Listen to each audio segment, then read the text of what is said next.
Khurana from Khurana Coaching Classes. I will teach you chemistry of class 10th. Students, हमने last video के अंदर hydrocarbons के बारे में पढ़ा था. मैंने आपको नेमिंग से सिखाई थी, बेसिकली नोमेनक्लेचर. आज हमने ना कुछ रूल्स और ज़्यादा डिटेल में पढ़ने हैं आईयूपैक के. ठीक है, तो हम स्टार्ट करते हैं. आपको कुछ प्रैक्टिस भी करवाऊंगी क्वेश्चंस की, आपके लिए इजी हो जाएगा सब कुछ. सो हम चैप्टर कर रहे थे carbon and it's compounds. Carbon and its compounds. So this is your chapter, okay? So हमने स्टूडेंट्स आईयूपैक के नेम्स के बारे में ना बेसिकली और ज़्यादा अच्छे से डिटेल में करना है. हमने ना वो सिंपल नेमिंग की थी. अब थोड़ी एडवांस, मतलब कि कुछ और आगे चलते हैं. ठीक है, so सबसे पहले मैंने आपको बताया था कि आईयूपैक क्या होता है. आईयूपैक होता है students international union of pure and applied chemistry. International union of pure and applied chemistry. 1 marks के अंदर इसकी ना फुल फॉर्म पूछ ली जाती है, आपको आनी चाहिए students. International union of pure and applied chemistry.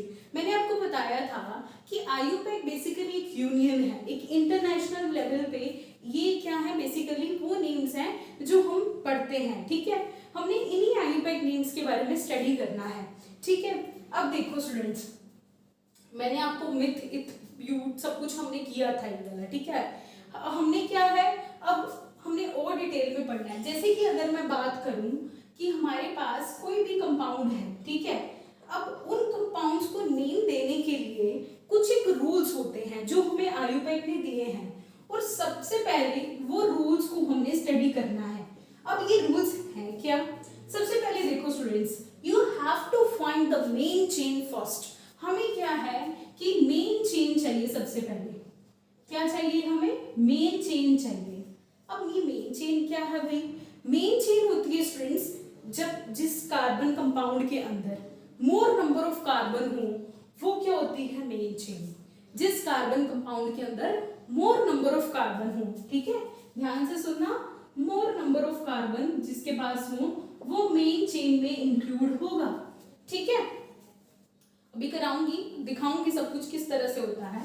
Second, फिर जब आपके पास मेन चेन मिल गई, आपको कंपाउंड के अंदर मेन चेन आपने ढूंढ ली, फिर हमने क्या करना है? Count the number of carbon. फिर हमने क्या है, नंबर ऑफ कार्बन काउंट करने हैं और नंबरिंग देनी है. नंबरिंग किस तरह से देनी है?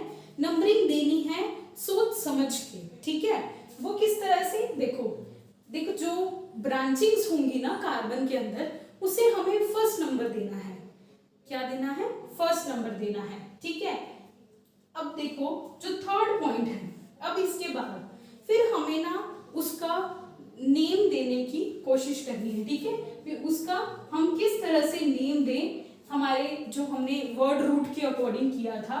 ठीक है, अकॉर्डिंग टू वर्ड रूट. ठीक है, ये हमारे पास ना 3 स्टेप्स हैं जो हमने इस लेक्चर के अंदर डिटेल में सीखने हैं. ठीक है, सबसे पहले मेन चेन ढूंढनी है जिसके अंदर नंबर ऑफ कार्बन ज्यादा हो. फिर हमने नंबर ऑफ कार्बन काउंट करने हैं. Then we have to give the name of that compound. Okay, so हम प्रैक्टिस अपनी स्टार्ट करते हैं इस वीडियो की. इस वीडियो के अंदर जो हमारे पास आएंगे कंपाउंड्स, उनकी प्रैक्टिस स्टार्ट करते हैं. सो देखो स्टूडेंट्स, मैंने ना आपको पिछले वीडियो के अंदर बताया था, सपोज मैंने यहाँ पर ना 4 कार्बन ले लिए. ठीक है, मुझे इनकी जो है कॉन्फ़िगरेशन पूरे करने के लिए मुझे पता है कि एक कार्बन जो है अपने आसपास. पिछली वीडियो जरूर देखिएगा, अगर वो नहीं देखी है तो ये लेक्चर नहीं समझ आने वाला. So just go and watch that video first, okay? So यहाँ पर मेरे पास क्या है, ये कार्बन है. ठीक है, मैंने इस कार्बन के अराउंड 4, मैं पता कि कार्बन जो है वो 4 कार्बन, मतलब कि वो अपने आसपास 4 बॉन्ड बनाता है. ठीक है, तो इस कार्बन के पास एक ऑलरेडी है, तो ये अपने आसपास 3 हाइड्रोजन लगा लेगा. इसके पास 2 हो जाएंगे. ठीक है, इसके पास क्या हो जाएंगे? 2. ये भी 3 लगा लेगा. ठीक है, ये मेरे पास क्या था, मैंने इन कार्बन्स को काउंट कर लिया. 1 2 3 4, ठीक है। मेरे पास क्या आ गई है, ब्यूट। सबके पास क्या था, हैविंग सिंगल बॉन्ड, तो मेरा ये नेम बन जाता ब्यूट। ये हमने लास्ट लेक्चर के अंदर अच्छे से सब कुछ कर लिया। अब हम चलते हैं कि अगर मान लो, ये तो थी स्ट्रेट चेन स्टूडेंट्स, अगर मान लो इसको, अगर मैं इसका जो मान लो इसको मैं इकट्ठा करके लिखती हूँ, कलेक्टिवली लिख लिया मैंने, तो मेरे पास ये बन जाएगा, ठीक है।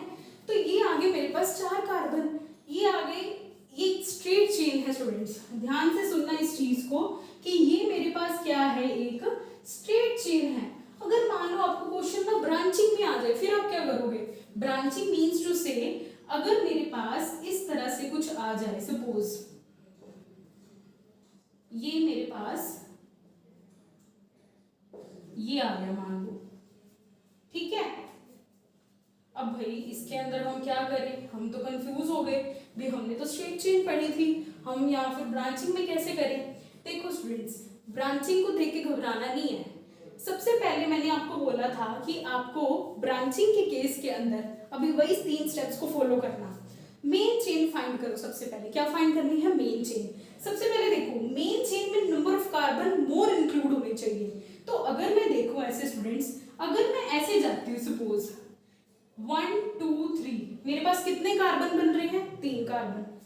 अगर मैं ऐसे जाती हूँ 1 2 3 4, मेरे पास यहां जाने से 4 कार्बन बन रहे हैं। और मैं अगर ऐसे जाती हूँ तो मेरे पास 3 कार्बन आते हैं। तो मेरी मेन चेन में वो आएंगे जिसमें ज्यादा नंबर ऑफ कार्बन होंगे। तो मेरी ये मेन चेन गलत है। मेरी मेन चेन सही क्या होगी, अगर मैं इस तरह से बनाऊंगी मेन चेन को, CH CH2 CH3, this is my main chain. ये मेरी मेन चेन होगी students, this is not the main chain, क्योंकि इसमें तो सिर्फ 3 कार्बन इंक्लूड हो रहे हैं। और अगर मैं ऐसे देखूं तो मेरे पास 4 कार्बन आ रहे हैं, तो मेरी मेन चेन ये होगी। अब आता है पॉइंट ये कि मेन चेन तो हमने ढूंढ ली, अब आता है नंबरिंग। हमें कार्बन को नंबरिंग किस तरह से देनी है। अब नंबरिंग में कंफ्यूज मत होना, नंबरिंग भी बहुत इजी है। नंबरिंग किस तरह से देनी है कि आपको ध्यान रखना है कि branching should have lowest number, branching के पास हमेशा लोएस्ट नंबर आना चाहिए। अगर मैं यहां से काउंटिंग शुरू करती हूँ 1 2 3 4, इट इज टोटली रॉन्ग। आपको हमेशा ब्रांचिंग को लोएस्ट नंबर देना है। क्या देना है, ब्रांचिंग को लोएस्ट नंबर देना है। इस पॉइंट को ध्यान में रखना है, branching must have lowest number, ठीक है। तो ये क्या है 1 2 3 4। अब मैंने क्या दे दिया, इसको इस तरह से ब्रांचिंग को ऐसे नंबर दे दिया, लोएस्ट नंबर दे दिया, ठीक है। अब आती है नेमिंग। अब मुझे नेमिंग फाइंड करनी है। अच्छा, अब नेमिंग के लिए मैं क्या करूंगी, जो मेन चेन के बाहर होता है ना स्टूडेंट, सबसे पहले उसको लिखना है। क्या लिखना है, ये 4th पॉइंट लेके चल सकते हो आप कि जो मेन चेन से बाहर होता है उसे मुझे पहले लिखना है। You have to write first, that is substituent group. इसे हम ना सब्स्टिट्यूएंट ग्रुप बोलते हैं। This is your substituent group, ठीक है। तो मैं अभी इसको नेम देती हूँ, मुझे ये इसको नेम देना है। तो किस तरह से दूंगी मैं, ये देखो, ये देखो, मुझे इसको नेम देना है। अब ये देखो, ये कौन सा ग्रुप है, मिथाइल ग्रुप है, याद है ना। मिथेन, अगर मैं एक एच रिमूव कर दूंगी मिथेन में से, इट बिकम मिथाइल, तो मेरे पास ही क्या बन जाएगा, मिथाइल। अब ये देखो, उसकी पोजीशन को भी साथ में देना है। तो देखो सेकेंड नंबर पे बाहर कौन सा ग्रुप है, 2 मिथाइल। तो क्या हो जाएगा इसका 2, हाइफन डाल के लिखना है मिथाइल। सबसे पहले उसे नंबर देना है जो मेन चेन के बाहर है, जस्ट रिमेंबर इट, ठीक है। तो ये मेन चेन के बाहर 2 पोजीशन, उसकी पोजीशन भी लिखनी है 2 मिथाइल। और मेन चेन में अब कितने नंबर ऑफ कार्बन है, 1 2 3 4, 2 मिथाइल ब्यूट। सब में सिंगल बॉन्ड है, so just name it with the butane. This is your formula, this is your, sorry, you can say the naming, okay, 2 methyl butane, okay, all right। अब ये इस तरह से आप नेमिंग देंगे, कुछ नहीं करना, you have to just find the main chain, then you just have to count the carbon number और lowest number देना है अगर ब्रांचिंग जहां से शुरू हो रही है। और नेमिंग कैसे देनी है, उस जो बाहर ग्रुप है उसे पहले रखना है उसकी पोजीशन के हिसाब से, ठीक है। अब कुछ प्रैक्टिस करते हैं और देखते हैं कुछ, ठीक है। अब जैसे देखते हैं आप, मान लो अब मैंने आपको दे दिया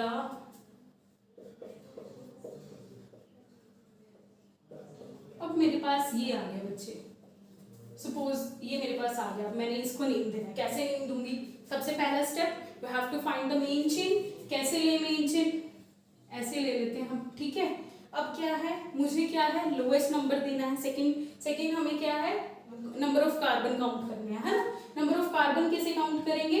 हमें कम से कम नंबर देना है, किसको? ब्रांचिंग को। अगर मैं ऐसे जाती हूँ 1 2 3, इसको 2 नंबर मिल रहा है। अगर मैं ऐसे जाती हूँ 1 2 3, तो चाहे इधर से ले लो चाहे इधर से ले लो, दोनों में 2 ही नंबर मिल रहा है, ठीक है। सपोज मैंने इधर से ले लिया, ठीक है। अब मुझे देनी है इसकी नेमिंग, ठीक है। अब नेमिंग कैसे दे? अब नेमिंग क्या है, कैसे शुरू करते हैं? जो मेन चेन के बाहर है उसे सबसे पहले नेम देना है। तो मेन चेन की कौन बाहर है? These 2 groups. अब यहाँ पे तो 2 मिथाइल ग्रुप आ गए, तो क्या करेंगे इसको? 2 पे भी है ना 2 बारी, 2 ऐसे कोमा 2 डाई मिथाइल, क्योंकि 2 मिथाइल के ग्रुप लगे हैं एक ही पोजीशन पे।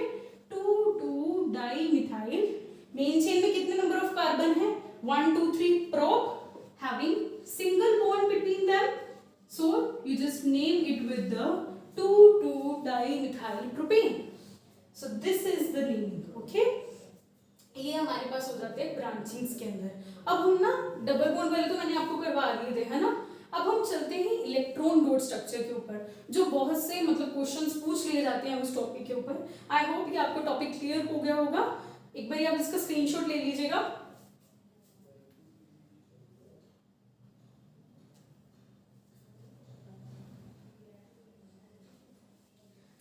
सो नेक्स्ट हम सीखते हैं इलेक्ट्रॉन डॉट स्ट्रक्चर, ठीक है। बस आप इन क्वेश्चंस की प्रैक्टिस कीजिएगा अच्छे से, ये आपको और अच्छे से क्लियर हो जाएंगे। Then we move to the electron dot structure.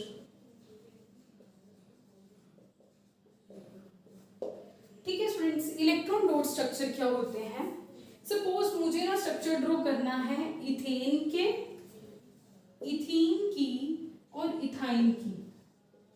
Question बहुत इंपॉर्टेंट है, ये बहुत बारी आ चुका है ये 10th के सीबीएसई के अंदर। देखो, मुझे इन तीनों का ना इलेक्ट्रॉन डॉट स्ट्रक्चर बताना है, ठीक है। इलेक्ट्रॉन डॉट स्ट्रक्चर बच्चे बहुत इजी है। अगर आपको जो सिंपल बॉन्डिंग वाले आते हैं ना, उसी से आप बना सकते हो इनको। सपोज सबसे पहले ना मैंने इथेन ले लिया स्टूडेंट्स। इथ का मतलब क्या होता है? वैसे ही चलो जैसे मैंने सिखाया था, इथ का मतलब कार्बन 2 है, एन का मतलब सिंगल बॉन्ड है दोनों के बीच में। अब इसकी कॉन्फ़िगरेशन पूरी कर दो, इसके पास 3 हो जाएंगे H और इसके पास भी H 3 हो जाएंगे, ठीक है। अब आ जाओ भाई इलेक्ट्रॉन डॉट स्ट्रक्चर पे। स्टूडेंट्स क्या होता है कि एक जो सिंगल बॉन्ड होता है वो 2 इलेक्ट्रॉन से मिलकर बनता है। ये अपना एक इलेक्ट्रॉन देगा और दूसरा वाला अपना एक इलेक्ट्रॉन देगा, तब जाके एक सिंगल बॉन्ड बनता है। अगर मैं यहाँ पे डबल बॉन्ड की बात करूँ तो उसमें कितने इलेक्ट्रॉन हो जाएंगे? ऑफ कोर्स 1 2 3 4 हो जाएंगे। अगर मैं ट्रिपल बॉन्ड की बात करूँ 1 2 3 4 5 6, यहाँ पे 6 इलेक्ट्रॉन हो जाएंगे, यहाँ 4, यहाँ पर 6 और यहाँ पर 2 इलेक्ट्रॉन हो जाएंगे। अब इसी तरह से ही हमने उनको एक स्ट्रक्चर के अंदर ड्रॉ करना है। जस्ट बहुत इजी है, ध्यान से देखना। देखो यहाँ पर मेरे पास क्या है कि मुझे अब ये स्ट्रक्चर ड्रॉ करना है, ध्यान से देखना इस चीज को। ये कार्बन कार्बन के बीच में सिंगल बॉन्ड बना हुआ है, तो सिंगल बॉन्ड में कितने इलेक्ट्रॉन अभी बताया मैंने? 2 होते हैं। तो ये देखो, ये मैंने ना 2 इलेक्ट्रॉन बना दिए, ठीक है। फिर उसके बाद आओ इधर, इस हाइड्रोजन के पास भी ये क्या है, इसके आसपास ये कार्बन के ना, देखो ये एक जो ये इस तरह से था, ठीक है भी। एक कार्बन के पास 4 इलेक्ट्रॉन है, इस एक कार्बन के पास भी 4 इलेक्ट्रॉन है। इधर इसके पास हाइड्रोजन है, ये हाइड्रोजन ना मतलब इसके साथ बॉन्ड बनाना है, ये भी अपना एक एक इलेक्ट्रॉन देगा। ये इलेक्ट्रॉन किस वजह से दे रहे हैं? अपने वैलेंट शेल की वजह से, क्योंकि उन्हें स्टेबल बनना है, ठीक है। ये मुझे कार्बन के आसपास 4 है और हाइड्रोजन एक एक दे रहा है, ठीक है। अब देखो ये क्या करेगा, ये इस तरह से बॉन्ड बनाएगा, ठीक है ना। ये इस तरह से बॉन्ड बनाता है आपस में, ठीक है, ये समझ आई चीज। अब इससे इलेक्ट्रॉन स्ट्रक्चर देखते हैं हम। देखो अब मुझे ना इलेक्ट्रॉन डॉट स्ट्रक्चर ड्रॉ करना है। कैसे करेंगे? ये कार्बन था, ये कार्बन था, ये दो इलेक्ट्रॉन मैंने ऐसे दिखा दिए, ठीक है। अब ये देखो, ये मैंने दिखा दिए इस तरह से, ये एक एक थोड़ा नीचे दिखा देते हैं ऐसे, ठीक है। ये हो गया, यहाँ पे एक हाइड्रोजन ने दिया, यहाँ पे हाइड्रोजन ने दिया, फिर यहाँ पे भी ये कार्बन का, ये हाइड्रोजन का, ये कार्बन का, ये हाइड्रोजन का, ठीक है। ये देखो इसने क्या किया, इसके साथ इस तरह से बॉन्ड बनाया और इस कार्बन ने हाइड्रोजन के साथ इस तरह से बॉन्ड बनाया। देखो स्टूडेंट्स, मैंने आपको ना बताया था कि ऑर्गेनिक कंपाउंड्स के अंदर जो बॉन्ड बनते हैं, ये बॉन्ड कौन से हैं? ये कोवलेंट बॉन्ड है, ठीक है। ये कौन से बॉन्ड है? कोवलेंट बॉन्ड है। ये कोवलेंट बॉन्ड बनते कैसे हैं? बाय शेयरिंग ऑफ इलेक्ट्रॉन से। किससे बनते हैं? शेयरिंग ऑफ इलेक्ट्रॉन से। दोनों एक एक, जैसे मैंने आपको बताया था कि अगर एक इलेक्ट्रॉन लूज करता है तो दूसरा उसके साथ गेन करने वाला भी तो होता है। Same as that in case of ionic compounds के अंदर हमने पढ़ा था। But in case of organic compounds यानी कि उसमें कौन सी बॉन्डिंग होती है? Covalent bond. एक देता है अपना इलेक्ट्रॉन और दूसरा भी देता है और दोनों शेयर करके एक सिंगल बॉन्ड बनाते हैं। ये हमारे पास स्ट्रक्चर बना है उसी सिंगल बॉन्ड की वजह से। This is an electron dot structure. इसका मॉलिक्यूलर फॉर्मूला क्या हो जाएगा? C2H कितने हैं? 1 2 3 4 5 6। C2H6 will be its molecular formula. This is this electron dot structure and this is a structural formula. ये कौन सा है इसका? Molecular formula, electron dot structure, और ये क्या है इसका? Structural formula. ये इस तरह से एग्जाम में पूछ लेते हैं, इलेक्ट्रॉन डॉट स्ट्रक्चर बनाओ। होप सबको क्लियर हो गया होगा। सिर्फ हमने ना बॉन्डिंग दिखानी है। और ये कोवलेंट बॉन्ड जो है स्टूडेंट्स बनता कैसे है? ओवरलैपिंग से बनता है। अब देखो ये कार्बन के ऊपर मैंने इसको ओवरलैप करवाया है। ये दोनों कार्बन एक दूसरे के साथ ओवरलैप करके बने हैं अपने वैलेंस शेल इलेक्ट्रॉन की शेयरिंग से। ओके, सो नेक्स्ट हम स्ट्रक्चर ड्रॉ करते हैं इथीन का, ठीक है। डबल बॉन्ड वाले पे चलते हैं।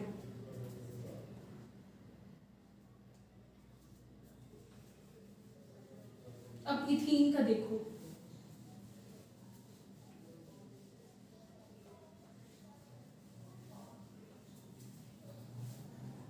So next ethene. इथ मतलब, ठीक है, दो कार्बन, सेम एज दैट कि दो कार्बन है।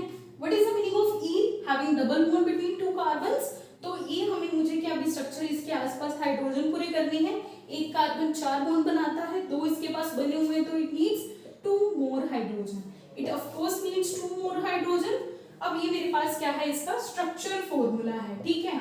अब मुझे इसका बनाना है इलेक्ट्रॉन डॉट स्ट्रक्चर। वो कैसे बनेगा? देखो, एक कार्बन के अंदर, मतलब एक सिंगल बॉन्ड के अंदर 2 इलेक्ट्रॉन होते हैं, तो डबल बॉन्ड के अंदर इट शुड हैव 4 इलेक्ट्रॉन्स। तो मुझे अब इन दोनों के बीच में 4 इलेक्ट्रॉन्स बनाने हैं। कैसे बनेंगे?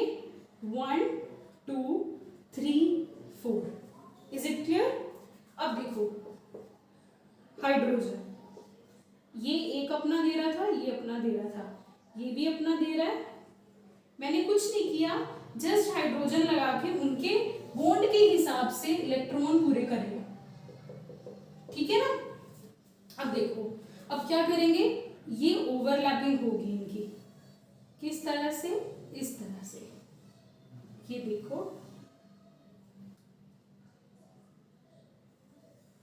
ओवरलैपिंग ना बड़े ध्यान से करना।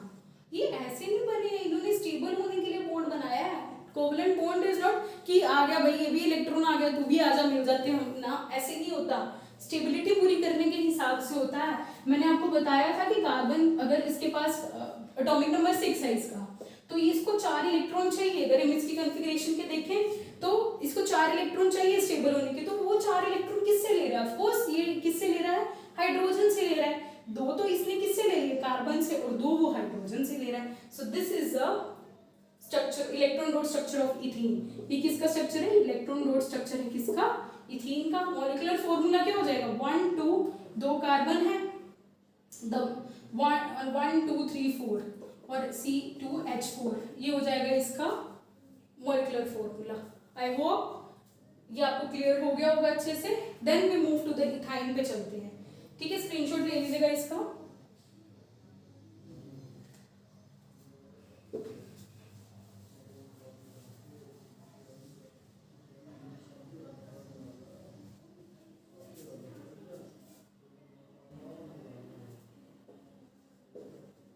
अब आ जाओ इथाइन पे, प्रैक्टिस हो रही होगी ना साथ साथ अच्छे से।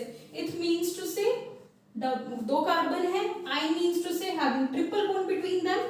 अब एक कार्बन के अराउंड वैसे सेम, चलो बी कितने बॉन्ड होते हैं, 4 बॉन्ड होते हैं, इसने 3 बनाए हुए हैं तो इसको एक ही नीड है, ये इसने एक एक लगा दिया साथ में, ठीक है, ये इथाइन बन गया। ठीक है, अब मुझे इस इथाइन का ये स्ट्रक्चरल फॉर्मूला है, ठीक है, और मुझे इसका क्या ड्रॉ करना है, इलेक्ट्रॉन रोड स्ट्रक्चर पे आ जाओ।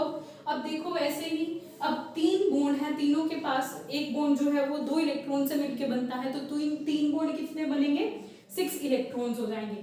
तो क्या हो जाएगा 1 2 3 4 5 6 हाइड्रोजन लगा दो, सॉरी 1 ही लगेगा ये तो, सॉरी, ठीक है। तो ये हमारे पास क्या है, क्योंकि 3 बॉन्ड तो इसने बना ली ना, ये देखो। अब मुझे क्या है, ये इस तरह से, ये इसके साथ आ जाएगा,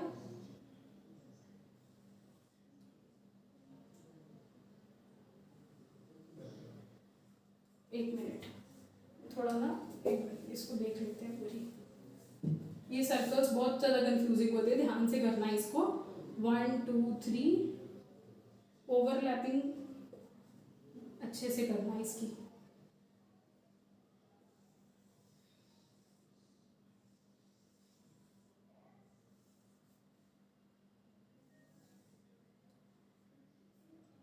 ये पास पास दिखाना बच्चे, ये दूर हो जाएंगे ऐसे, ठीक है। ये इस तरह से इलेक्ट्रॉन रोड स्ट्रक्चर बन जाएगा इथाइन का, ये इसका इलेक्ट्रॉन रोड स्ट्रक्चर है। अगर मैं इसके मॉलिक्यूलर फॉर्मूला की बात करूं तो Ce2H2, ठीक है, ये इसका मॉलिक्यूलर फॉर्मूला हो जाएगा। इलेक्ट्रॉन रोड स्ट्रक्चर है और ये इसका मॉलिक्यूलर फॉर्मूला है। ऑलराइट,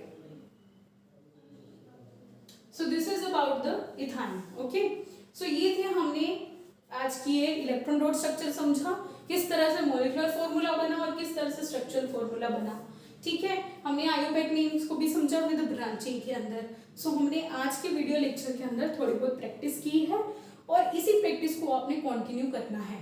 आप मेरी पिछले वीडियोस को भी जाकर देखिए, क्योंकि बहुत सी चीजें मैंने उनके अंदर बताई हैं। नेक्स्ट वीडियो के अंदर हम आइसोमर्स के बारे में पढ़ेंगे। होप ये लेक्चर आपको अच्छे से समझ आ गया होगा। जल्दी से वीडियो को लाइक कर दीजिए, सब्सक्राइब कर दीजिए और कमेंट कर दीजिए। अगर आपको अच्छी से लगी तो शेयर भी कर दीजिएगा। Thanks for watching my video.